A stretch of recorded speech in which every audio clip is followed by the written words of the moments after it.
Dia, amigos do YouTube, do Facebook, que participam do meu canal do Instagram. Fico muito feliz em voltar a conversar com vocês neste domingo, dia 27 de março de 2022. É isso aí, eu sou o Dr. Heleno Lopes, eu falo aqui da Vida Saudade, onde mora o meu amigo e irmão Jairo, do Passaré, Fortaleza. Senhores, vamos deixar a guerra de mão, porque na minha profecia, o Putin vai sair com a viola no saco, ele vai perder a guerra. Não adianta perder tempo trazendo besteira aqui. Vamos falar sobre corrupção do Poder Judiciário. Doutor Paulo Urano, está me ouvindo? Está me assistindo? Eu vou narrar aqui o fato de um processo seu. Também eu vou narrar que me pediram sobre denúncia vazia e sobre emissão de posse. Eu vou falar tudo direitinho, mostrar dentro do direito sobre os caracteres dessas coisas legais que eu vou tratar aqui neste canal. Senhores, nós temos na hierarquia das leis, ou melhor, na hierarquia do Poder Judiciário, hierarquia que eu digo assim, não existe subordinação. Mas, vamos ver, nós temos os estados com o seu Poder Judiciário, com entrâncias e instâncias. As entrâncias são as divisões do Estado por comarcas de primeira entrância ou entrância primária, entrância secundária e entrância especial. No Ceará nós temos, na primeira instância, que é composta por entrâncias, temos Fortaleza, Caucaia, Maracanaú, Sobral, Juazeiro, Tauá, são as entrâncias especiais. E temos a segunda instância, que é o Tribunal de Justiça. Não é hierarquia, porque um juiz, quando decide, ele decide segundo o que está no processo e segundo o convencimento dele, pelo artigo 489 do Código de Processo Civil e artigo 93, inciso 9 da Constituição Federal. Mas se houver um recurso, o tribunal pode modificar a decisão dele. Isto não se chama subordinação do juiz, chama-se instância revisora em caráter ordinário. Aí vem as instâncias especiais. Por que o STJ foi criado pela Constituição Federal? É porque todas vamos falar assim, as seções, as divisões do Poder Judiciário. Vocês vão dar um exemplo. Poder Judiciário do Trabalho, Poder Judiciário Eleitoral. Nós tínhamos e temos ainda Juízes do Trabalho, Tribunal Regional do Trabalho, Tribunal Superior do Trabalho e Supremo Tribunal Federal. Desculpe aí. A mesma coisa, juízes eleitorais, Tribunal Regional Eleitoral, Tribunal Superior Eleitoral e Supremo Tribunal Federal.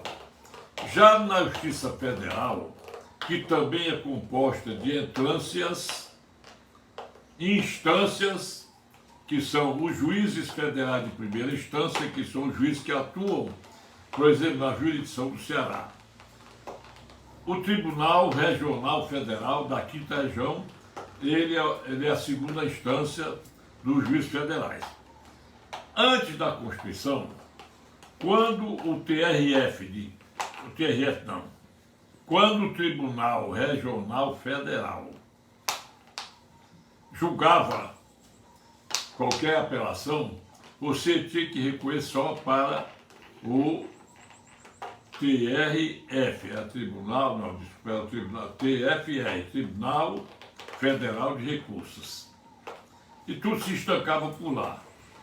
Ele equivalia ao STJ. Não tinha Aliás, desculpe aí, não existiam os tribunais regionais federais. Do juiz se recorria direto para o Tribunal Federal de Recursos, TFR. Aí então criaram os tribunais regionais federais e o Superior Tribunal de Justiça para poder ficar em pé de igualdade com as demais, os demais compartimentos judiciários, digamos assim. Nós temos hoje o juiz federal, corre para o TRF, da quinta região que abrange estados, depois STJ, que não tinha, e depois Supremo. Quer dizer, o STJ não tinha. Quem perdia uma ação no Tribunal Federal de Recursos só podia recorrer direto para o Supremo. Só tinham 3 instâncias, para dizer melhor, né? Era juiz, TFR e Supremo. Aí botaram lá o STJ para igualar. Mas aí, o que eu quero falar hoje é sobre corrupção no judiciário.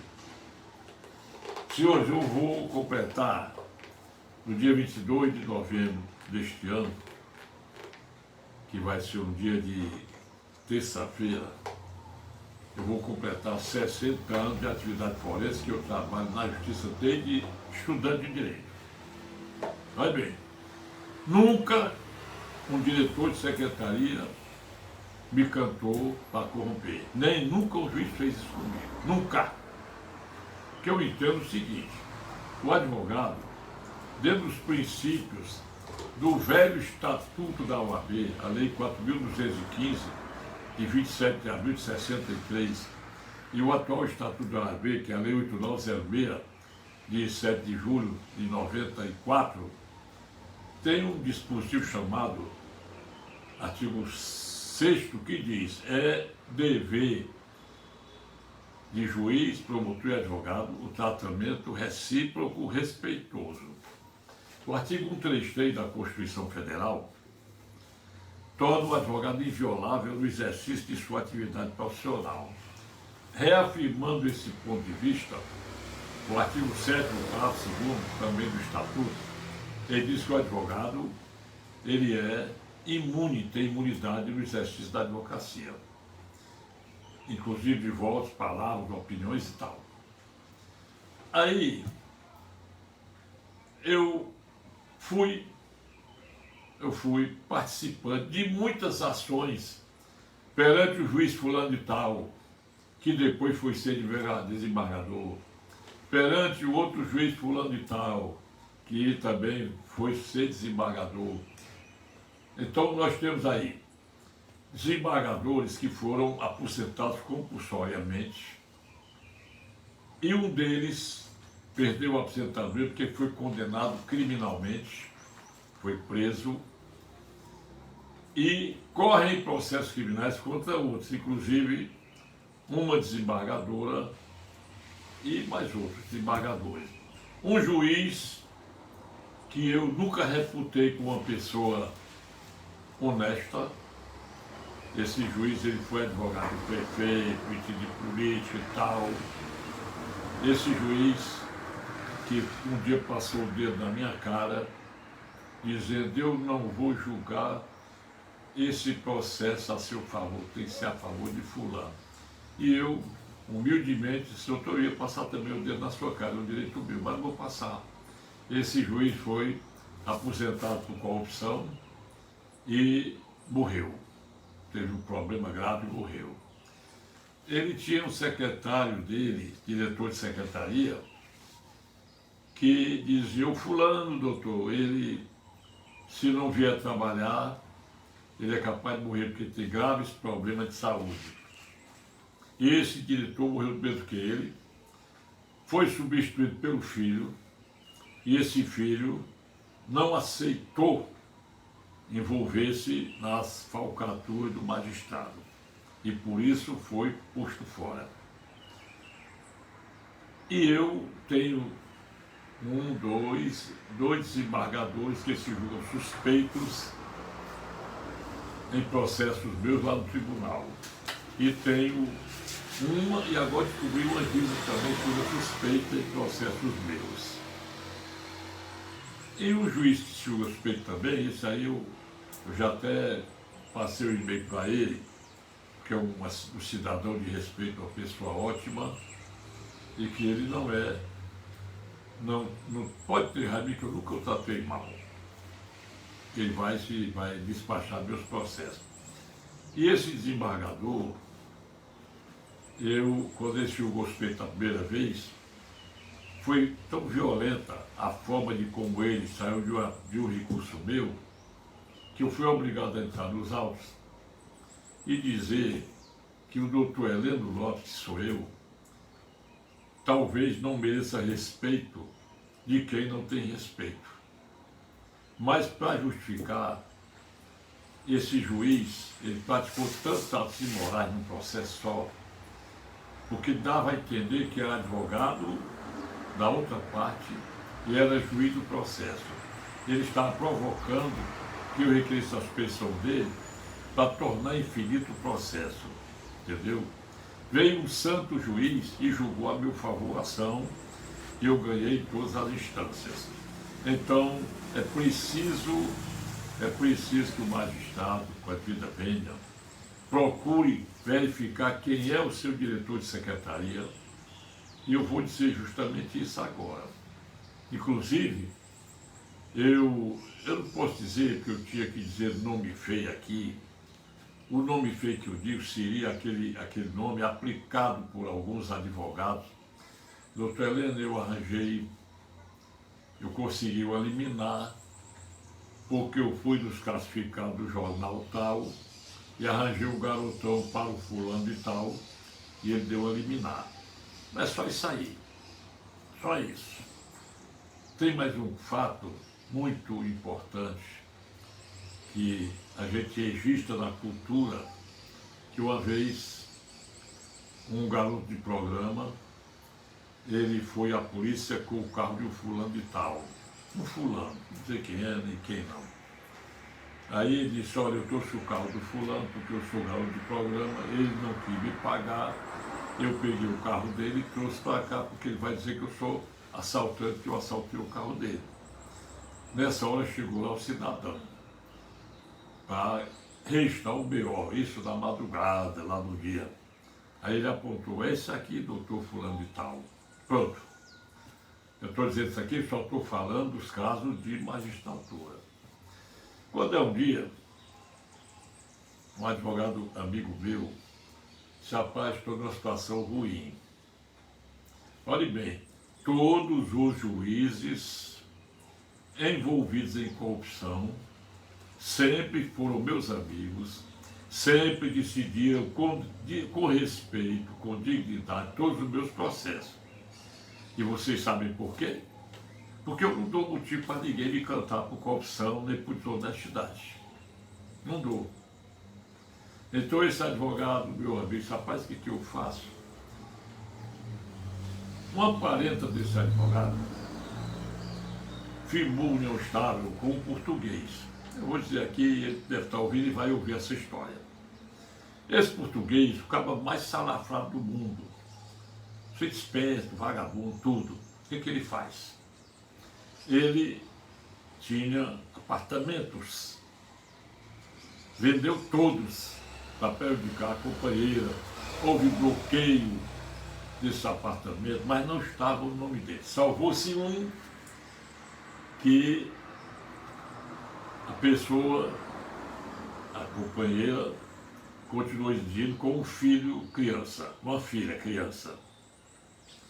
O que houve? Esse cara pegou uma dona e fez um conluio com ela.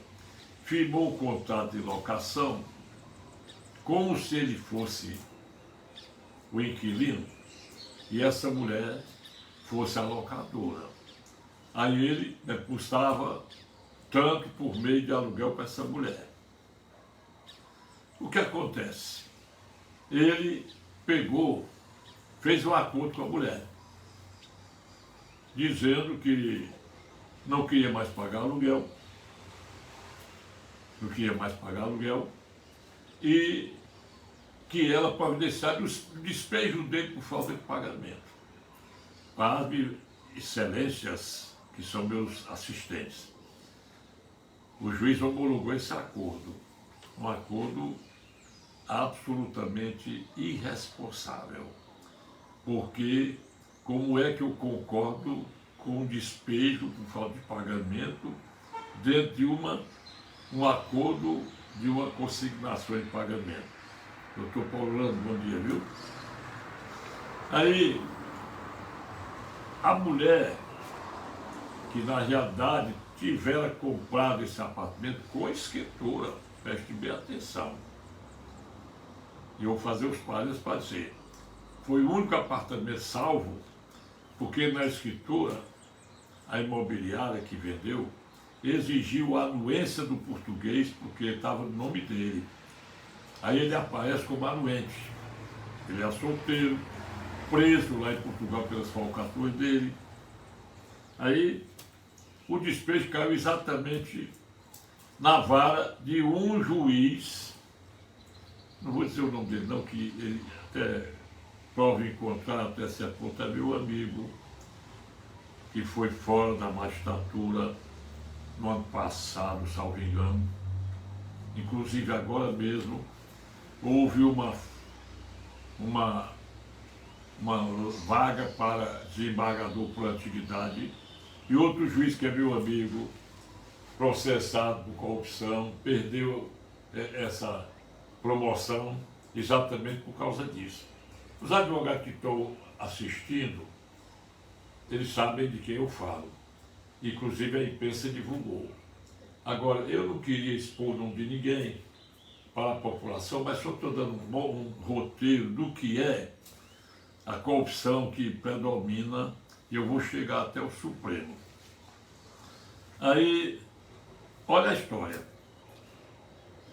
Eu que redigi, uma ação declaratória de nulidade em nome da criança, que é uma filha do português com essa companheira, para conexão para a mesma vara, pedindo uma tutela antecipada para suspender o despejo, porque esse português nunca foi inquilino, tudo foi uma farsa, era uma falsidade ideológica. E enquanto isso, o português, a mulher lá pediu a liminar do despejo e o juiz deu. Foi uma luta muito doida, porque, meu amigo, como é que existem dois processos? O artigo 313, inciso 5º, a linha A do Código de Processo Civil, que fala quando existe uma prejudicialidade externa, uma das ações tem que ser sobrestada até o julgamento da outra. Mas nada de aceitação. O que eu faço? Aí o negócio era feio. Quando eu requeria a suspeição do diretor de secretaria do juiz, é porque já estava público que esse diretor de secretaria fazia as sentenças, o juiz comia com ele. Aqui só para você lembrar, ele é esse juiz. Eu vou dar um roteiro aqui que você vai muito de longe. Quem ouvia as notícias, os alôs do pessoal de futebol, lembra-se dele, ele é filho de desembargador, torcedor do Ceará e tal. Vou dizer o resto. Aí eu pedi a suspeição, narrando o fato que não era estranho, não era aberto, público, que o diretor estava comendo bola, que o juiz estava em parceria com ele, tal, para poder suspender. Porque a suspeição do juiz, no antigo artigo 265 do Código de Processo Civil, que hoje é o 145 do Código Novo, manda suspender o processo e depois o tribunal pode dizer que não pode suspender. E foi nesse intervalo aí que esse cidadão foi fora da magistratura e esse diretor também perdeu o emprego. Também tinha o que se falava na chamada Expresso 150, que desembargador recebia 150 mil para dar liminar. Inclusive tem um grandão aqui que patrocinava uma quadrilha lá na banda do Mato Grosso, que conseguiu transferir o precatório feito preso para cá e conseguiu uma liminar para soltar o marginal perigoso, traficante. Agora, eu vou dizer aos senhores, por que existe a corrupção? É porque existe o corruptor. O corruptor é aquele que pratica a corrupção ativa, artigo 333 do Código Penal, Ele chega, eu já vi isso. Fulano, eu tenho aí, tem 50 mil, o que é que eu faço? Eu queria um negócio assim, assim, assim. Opa, rapaz, deixa comigo. Aí começa assim.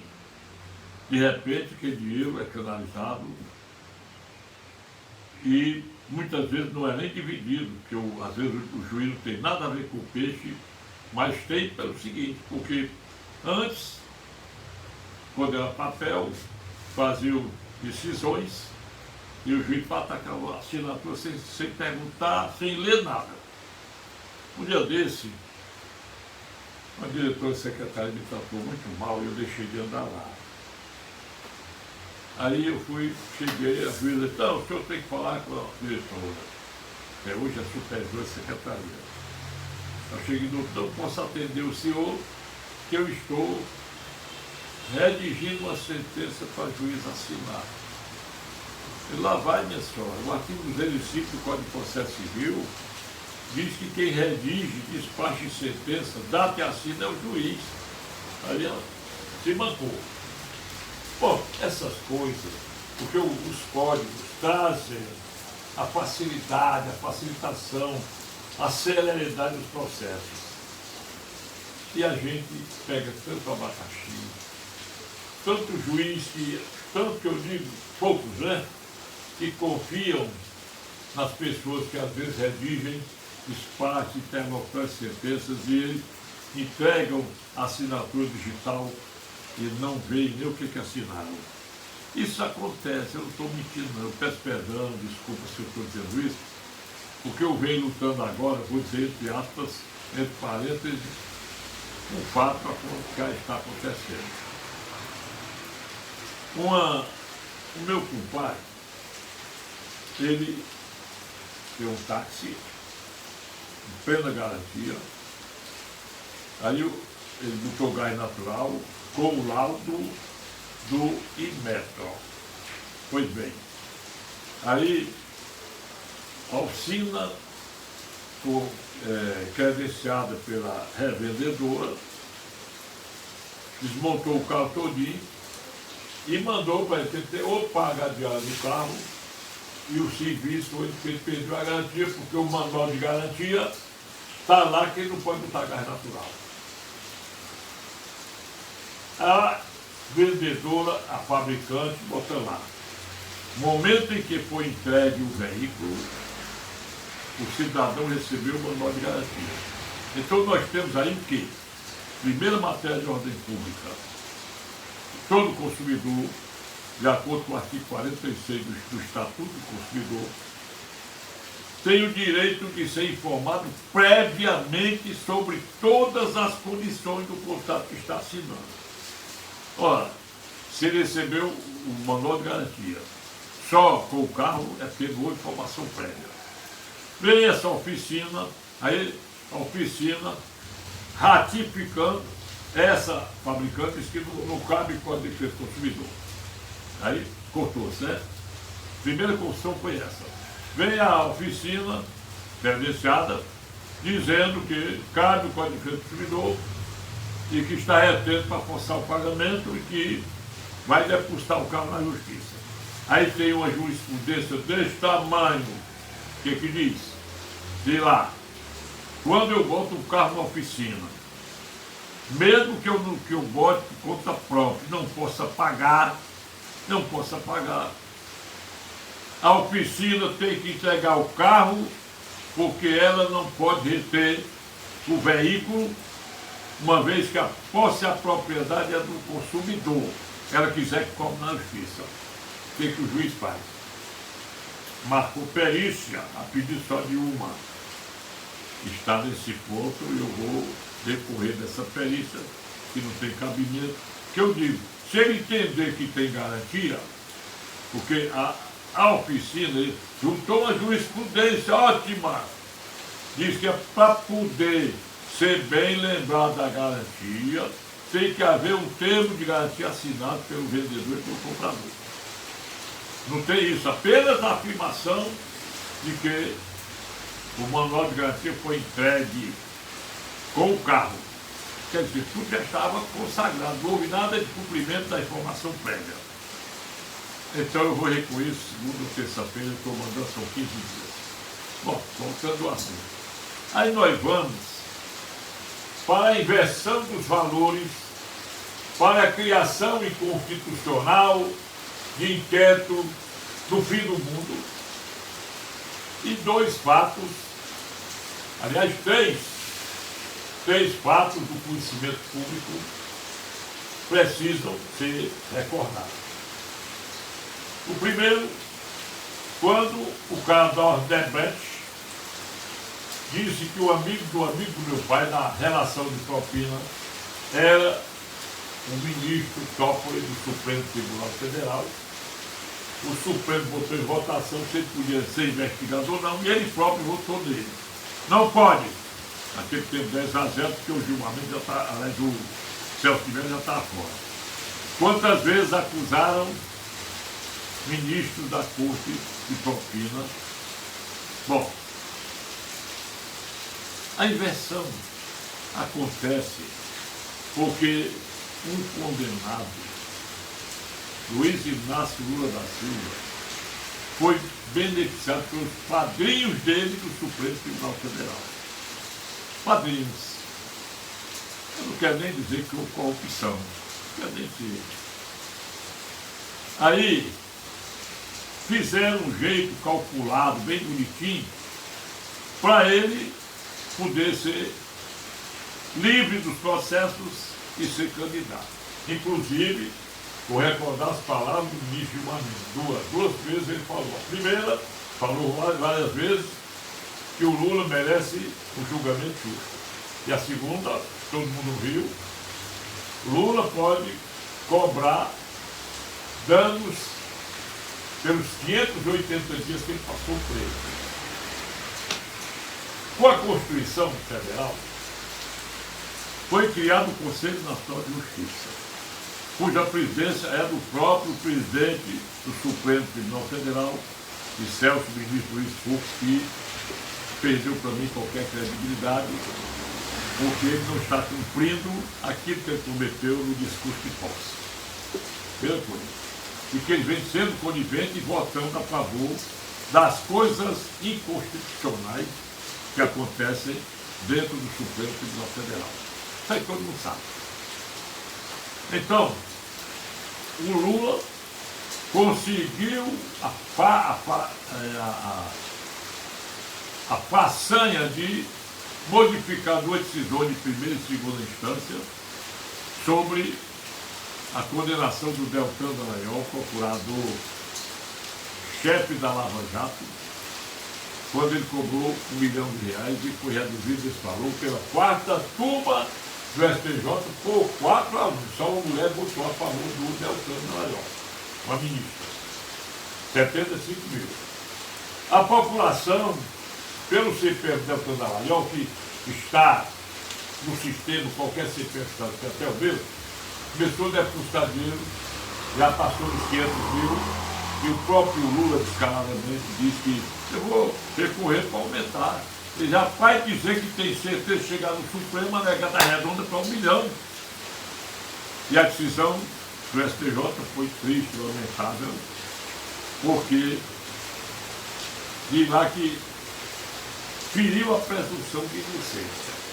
Doutor, e o Ministério Público, que tem o direito de expressar, de falar tudo o que aconteceu no processo que é público, que um dos princípios basilares da República é a relação de princípios do artigo 37 da Constituição Federal. Publicidade, impessoalidade, legalidade e moralidade. Bom, aí vem muita coisa, tem aí gente que diz que fulano, ministro subiu tanto. O CNJ, o Conselho Nacional de Justiça, se impõe que os tribunais e os juízes meta 1, meta 2, cumpram isso, aquilo, mas que a Constituição Federal diz no artigo 578 que deve haver celeridade processual, ainda mais o reforço do artigo 1048, inciso 1º e 2º do Código de Processo Civil, que manda prioridade para os maiores de 60 anos e para as crianças e adolescentes, e veio o Estatuto do Idoso, dando prioridade especial para os idosos com mais de 80 anos, acima de 70 anos, do Estatuto do Idoso. Só que essa celeridade lá no Supremo não existe para colocar nas pautas os processos desse corrupto Renan Calheiros. E vamos lembrar aqui uma coisa. Será que o povo brasileiro perdeu a memória? Quando o Renan Calheiros pagava 100 mil reais de alimento a uma rapariga dele, e que ele não podia ficar, e disse que tinha muito gado e vendia gado, era dinheiro do gado, e lá na coisa, lá na terra dele, não achava nem um chifre de um boi. Bom, Omar Assis, senador pelo Amazonas, também está beneficiado. Randolfo de não sei quantos deputados, quantos e quantos senadores também. Bom, aí nós vemos agora, eu acho que era preciso haver transparência. Transparência, porque o CNJ é composto de ministros do Supremo, do STJ, desembargadores, juízes e advogados. Será que o advogado vai para lá, bota uma banca, começa a se vai descer? Eu conheço, eu sei tudo. Sei tudo. É que você vai querer votar contra o ministro? Ou será que o ministro vai votar contra ele, contra o seu colega? Basta o exemplo do Toffoli, que poderia ter sido investigado, e ele próprio votou a favor dele. É ver que a mamãe para a justiça votar dela mesmo. Viu, mamãe? Me perdoe se a senhora tiver. É horrível. Senhores, a inversão dos valores, a inversão dos membros da sociedade está dentro das ofensas à Constituição Federal, que está pondo em perigo esta nossa democracia. Porque eles querem devolver ao poder o maior corrupto da história de toda a humanidade. Muito mais do que os portugueses daquele tempo, que pensaram ter levado todo o ouro do Brasil e foram embora, mas não acabaram, né? Isso é o que conta, a história conta. Aí esse Luiz Inácio Lula da Silva não tem vergonha, canalha desse, de dizer que a Petrobras rendia muito para o Brasil. Como é que pode, rapaz? Ainda dizer que o Brasil é autossuficiente em petróleo. É realmente autossuficiente. Eu já disse aqui, o Brasil tem produção de petróleo suficiente para abastecer todo o Brasil e exportar. Ocorre que o ladrão do Lula, mas a Dilma, compraram a refinaria de Passadina no México para refinar petróleo brasileiro, 1,3 bilhões, e ela não valia 300 bilhões de dólares. E assim foi vendida porque era uma sucata. A refinaria do Porto de Pecém nunca foi feita. Prejuízo para os empresários. A refinaria de Pernambuco, o assalto à Caixa Econômica, aos fundos de pensão, o assalto ao BNDES, mais de 900 bilhões de reais saíram pelo ladrão para as repúblicas ditatoriais.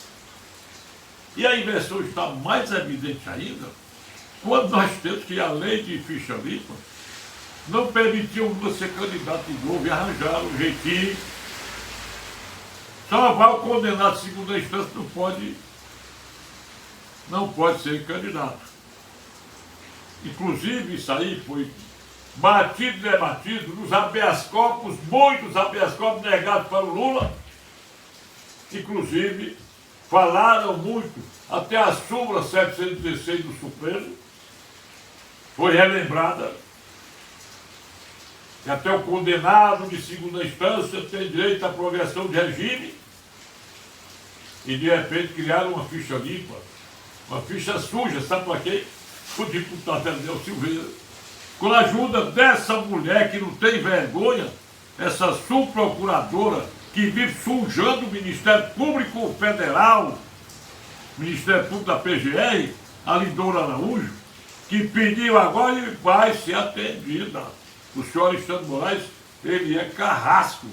Ele vai determinar que o Daniel Silveira não possa fazer campanha política. Ele está condenado como um condenado de segunda instância. Ele não pode falar nas redes sociais, não pode ser entrevistado, não pode falar com ninguém, apesar da Polícia Federal ter informado que faltou energia e por isso a tornozeleira eletrônica dele falhou. Mesmo assim não acreditaram. Bota a tornozeleira de novo, entendeu? E você vai ter isso, aquilo, mas conforme pediu a Lindora Araújo. Eu queria ser, eu quero dizer que eu não tenho pretensão para nada, mas eu podia ser, se eu quisesse, eu tivesse a pretensão esdrúxula de ser o chefe da Procuradoria da República. A primeira coisa que eu fazia era pegar essa subprocuradora e botar num cargo aí qualquer, para ela não estar fazendo besteira. Agora, o Lula pode ser candidato, o Lula se é o único, outro ladrão igual a ele, porque até um dia desse o Geraldo Alckmin não tinha nenhuma mancha, mas já divulgaram a corrupção dele. Aí os discursos do Geraldo Alckmin, esculhambando o Lula, ladrão, chefe de quadrilha, tal, e agora elogiando o homem que pode devolver a democracia ao Brasil. Quer dizer que nós não estamos numa democracia. É o Lula que vai resolver lá no Supremo. Com certeza, sabe por quê? Aí tudo se acalma, porque tem aquela história, né, pessoal? Vocês estão sabendo. Será que o Marco Aurélio de Mello, que chamou Alexandre Moraes de xerife e saiu do Supremo, aposentado, eu tenho certeza, vou dizer, mas eu tenho certeza, ele não ganhou nem um tostão, o homem honesto, Marco Aurélio de Mello, para soltar o André do Reis. Agora não sei como é que se combina o troço daquele. Em plenas férias florestas, o cara entra com a habeas corpus para soltar o André do Reis, com o fundamento que a própria jurisprudência do Supremo reprova. Aí decide por volta de 11h30 da noite, o alvará vai sair meia-noite, lá na boca do Tatu. O cara está preso lá no Paraná, advogado do presídio mesmo, tira aqui o alvará, tira o alvará no computador, me dá o homem aí, bota dentro do avião, vai-te embora. E qual foi o fundamento? Porque tem uma lei agora que o juiz tem o dever de renovar o prazo da prisão preventiva. Durou 90 dias, tem que renovar. Aí eu pergunto, o que diz a jurisprudência do STJ e STF? Diz que quando o juiz retarda na prática do ato, o artigo 648, segundo o Código de Processo Penal, diz que se dará habeas corpus quando há o excesso de prazo. Mas todo habeas corpus com excesso de prazo, primeiro, a autoridade que vai apreciar o habeas corpus manda indagar do juiz os motivos do retardamento. Ouviu, botar acúmulo de trabalho, pandemia, falta de internet, não sei o que mais. Ele não perguntou nada a quem estava no dever de renovar a prisão preventiva. Tacou uma liminar. Aí a grande pergunta, vocês lêem por que esse habeas corpus foi cair lá no Supremo Tribunal Federal? Por quê? Por quê? Se o André do Reis não tinha foro privilegiado. Segundo, ele não nasceu de um recurso ordinário. Como é que se dá? Antes, até 2016, mais ou menos, por exemplo, vou dar um exemplo aqui dessa farsa, dessa falta de respeito. Vou dar um exemplo. O habeas corpus era substituto do recurso ordinário. Nós temos no artigo 105, inciso 2º, a linha A da Constituição Federal, que 105, inciso 2º, a linha A, que quando o habeas corpus é denegado, cabe recurso ordinário para o STJ. Porque quando eu entro com habeas corpus para o juiz, para o tribunal, para soltar o cara que está preso pelo juiz, o tribunal se negar, eu tenho o direito de recurso ordinário, que tem a feição de apelação. Aí, esse processo, quando eu ficava na boca da botija com o besouro, a turma negou o habeas corpus, negou liminarmente, ou negou o habeas corpus. O que eu fazia? Tirava uma certidão, copiava e mandava um habeas corpus substitutivo e pediu a liminar e conseguia. O que o Supremo e o STJ decidiram? Não se admite mais habeas corpus substitutivo. Só se admite o habeas corpus das Cortes Superiores quando tiver transitado em julgado qualquer decisão de segunda instância que denegue a ordem impetrada. Aí eu pergunto, por que esse habeas corpus foi impetrado lá no Supremo Tribunal Federal, em favor do André do Red, e sem ter um habeas corpus denegado em primeira e segunda instância, ou segunda instância, para o recurso ordinário? É a grande pergunta. Aliás, foi criada uma figura indesejável, e que eu já fui vítima dessa figura. Eu me baseei, né? Porque tem uma tal de uma reclamação constitucional que você tem que mandar para o Supremo, para o STJ uma reclamação. Aí, o que o ministro diz assim? Ele diz assim: indefine a reclamação. Entretanto, conforme a prova robusta de que o fulano está sofrendo constantemente, concedo de ofício uma ordem de habeas corpus. Mas para mim nunca concedeu, fazendo arquivar. Entendeu? Resumo, nós estamos aí com a absoluta inversão da cidadania. O cidadão hoje é o cidadão que bate a cabeça como calango para as decisões do Supremo Tribunal Federal. Você quer saber disso? Escute as emissoras da Globo, assista às televisões da Globo, que vocês vão ver isso. A elogio! Se quiser isso, aquilo mais, você pega uma pesquisa imoral, financiada pelo banco, não sei o que, por tal, que foi envolvido na corrupção do Lula. Aí dá lá 40 e tanto por Lula, 22 por Bolsonaro. E a mãe de quem fez essa pesquisa, onde é que está? É de lascar, né, pessoal? Quem é que é aquele do troço desse? Vocês viram em Curitiba. Ele foi aplaudido lá no MST de Londrina. E o pessoal conservador ficou esperando acender. Ele saiu pelos fundos com medo e assim mesmo foi vai ladrão, ladrão, ladrão. Como é que um sujeito desse não tem coragem de dar um passo no meio da rua e as pesquisas colocam lá em cima? Não se pode acreditar. 2018, na eleição, aconteceu a mesma coisa. Ah, o Bolsonaro, isso aí é um aventureiro. Aí a Globo esculambando o Bolsonaro e tudo. De repente, William Bonner, o presidente da República, está eleito. Jair Messias Bolsonaro, parabéns. O que vocês dizem? Bom, pessoal, será que existe alguma coisa que impeça a quebrar o sigilo bancário, sigilo de telemático, sigilo de contas, sigilo fiscal de um por um ministro desse? Eu digo uma coisa, eu mesmo sou cidadão. Eu mesmo desconfio, pessoal. Desconfio de tanta bondade, só para quem não presta. Bondade por Lula, bondade por Renan Calheiros, bondade por Randolfo Rodrigues, bondade por Omar de Assis, bondade por Arthur Lira e outros lá da Câmara Federal, bondade para o Zé Disseu, bondade para o Zé Disseu. Agora mesmo, eles iam decretar a prescrição do Zé Disseu. E sabe quem foi que parou isso? O nosso ministro André Mendonça pediu vista do processo. Um dia desse, também parece que deram os penduricários para juízes, desembargadores e ministros, aumentar isso, aquilo mais. Foi 10-1 Sabe quem foi o voto contra? Ministro André Mendonça.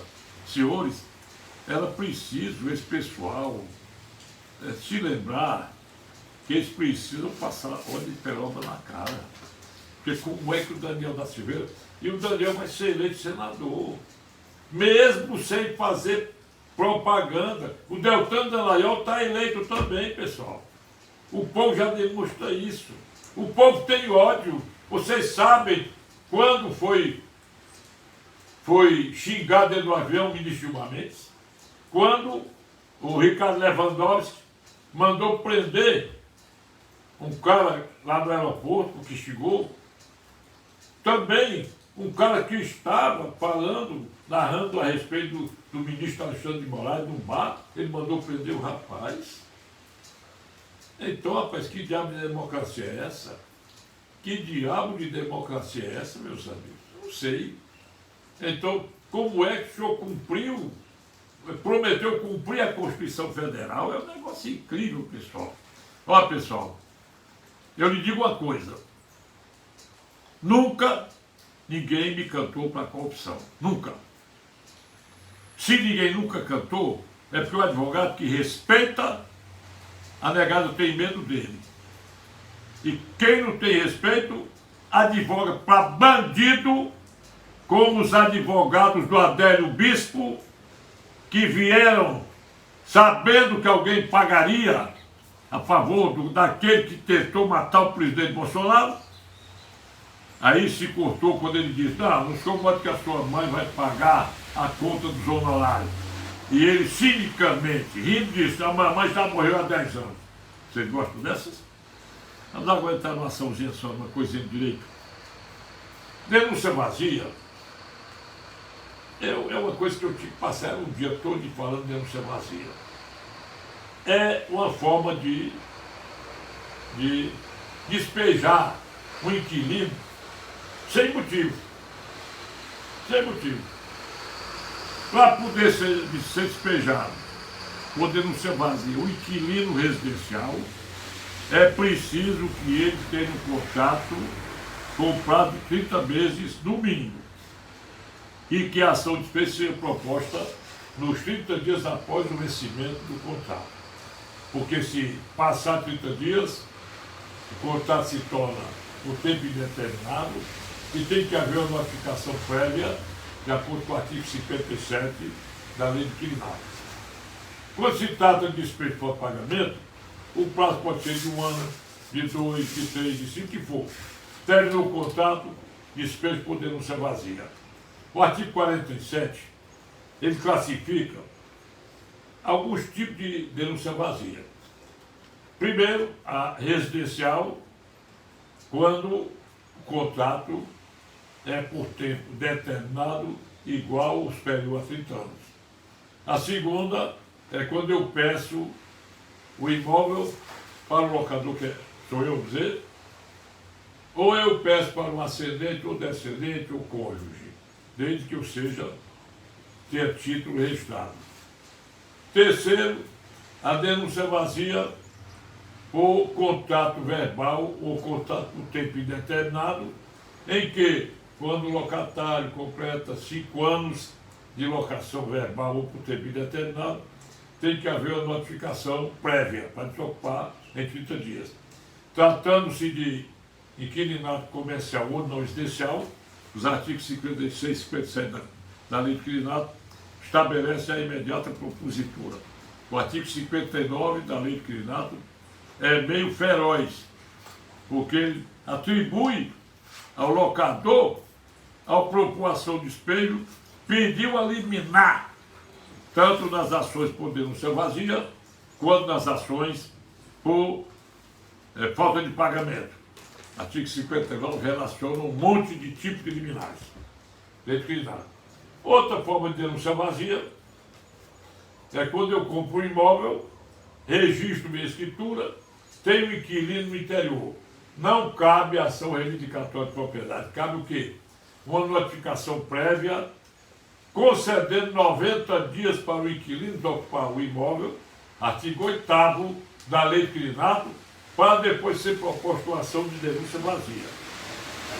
Temos outros tipos de falta de pagamento, infração contratual, tudo bem relacionado no artigo 62 da Lei de Crediário. Resumidamente, você procura comprar uma casinha para você, faça uma barraca, que é melhor que você pagar aluguel, tá bom? Ou então vai lá, no serviço patrimônio público da União, Estado do Município, arranja um lugarzinho, terreno público, vai no casé, vai morar que é melhor. Bom dia, viu? Vamos lá agora. Emissão de posse. Esse nome, emissão de posse, a jurisprudência consagra que as ações não devem ter nome. Ou seja, quando eu nomino uma ação X, aquele nome só vale para enfeitar o processo. Porque, antigamente, no Código de 39, Código de Processo Civil, no artigo 381, tinha a ação de emissão de posse que não era nem é ação possessória. Ela era uma ação que discutia o domínio. Ela equivale, ou equivalia na época, a uma ação reivindicatória de propriedade. O Código de Processo Civil de 73 eliminou essa regra. Então, mas o pessoal ainda mantém ação de emissão de posse, fulano é proprietário, não sei o que, eu acho horrível isso. Eu prefiro, é melhor botar a ação ordinária, acabou. Basta você botar lá nos artigos 1227 a 1229 do Código Civil que você está propondo uma ação reivindicatória com qualquer nome, entendeu? Isso não vale nada. Então a ação de emissão de posse, ela equivale a uma ação reivindicatória de propriedade. É preciso que o autor tenha título registrado em cartório, é proprietário com escritura registrada para poder exercer esse direito. Aí você tem também que provar que o ocupante não é inquilino ou que o ocupante ocupa o imóvel, uma ocupação injusta. O artigo 1228 do Código Civil diz: proprietário tem o direito de usar, gozar, dispor de seu imóvel e de retomá-lo de quem o possua injustamente. O artigo 1209 diz que o proprietário do imóvel é proprietário infinitamente para baixo e para cima. E para ser proprietário, com a escritura você adquire a propriedade. Mas você não consagra a propriedade sem o registro por força do artigo 1227 do Código Civil. Então eu estou dizendo tudo isso e vamos ver se o Brasil, não vamos perder a esperança no Brasil. Não vamos, porque não vai ser um Supremo Tribunal Federal pinhado de pessoas protegendo os marginais como Lula, prejudicando os conservadores, ferindo a democracia, que nós vamos deixar de ter esperança na democracia e vamos ver quem é mais poderoso do que Deus, pátria e família. Tá certo? Agora, parabéns a mim, né? Tricolor de Aço, Fortaleza Esporte Clube, eliminou ontem foi o Náutico do Recife.